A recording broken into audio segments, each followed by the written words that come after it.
سلامونه ډیرو درنو او محترمو لیدونکو او اوریدونکو. خدای دې وکړي چې روغ او جوړ واوسئ. موږ په یو داسې هیواد کې ژوند کوو چیرې چې ډیر ځوانان لکه زه او ته له پوهنتونونو فارغېږي خو کار او وظیفه نه پیدا کوي، یا که وظیفه پیدا هم کړي دومره کافي نه وي چې خوبونه مو پوره کړي. موږ او تاسو وینو چې ډیر ځوانان پوهه لري، مهارت لري، خو لاره نشي پیدا کولی. نو ما فکر وکړ ولې د دې لارې پلټنه موږ خپله ونه کړو، ولې خپل ځان ته فرصت ورنه کړو چې تجارت زده کړو، خپل کارونه پیل کړو او د نورو لپاره هم کارونه پیدا کړو. نو همدلته و چې دا کورس مو پیل کړ. دغه کورس په ټوله کې په 10 برخو یا ویډیوګانو ویشل شوی چې دا یې لومړی برخه ده. تجارت څه شی دی او ولې هر څوک باید د تجارت له مفهوم څخه خبر وي؟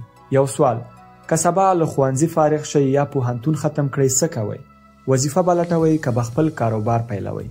که غواړئ خپل کاروبار پیل کړئ یا حتی د یو تجارت برخه واوسئ نو دا ویډیو حتما تر پایه وګورئ. تجارت څه شی دی؟ تجارت یا بزنس یو داسې فعالیت دی چې خلک یا شرکتونه ترسره کوي ترڅو محصولات یعنې شیان یا خدمتونه خلکو ته وړاندې کړي او د دې په بدل کې عاید یا ګټه ترلاسه کړي. په ساده ډول ویلی شو تجارت دا دی چې یو څوک څه شی جوړوي یا کوم خدمت وړاندې کوي او خلک پرې پیسې ورکوي. ولې تجارتونه رامنځته شوي؟ کاروبار یا تجارت ته ضرورت څه و؟ د اړتیاو پوره کول. خلک اړتیا لري لکه خواړه، جامې، درمل، کور یا حتی انټرنیټ. تجارتونه بیا دا اړتیاوې پوره کوي. د ګټې ترلاسه کول. تاجر یا کاروباري کس غواړي ګټه ترلاسه کړي. دا ګټه د هغه د ژوند چلونې، پانګونې او پراختیا لپاره ضروری ده. د کار زمینه برابرول.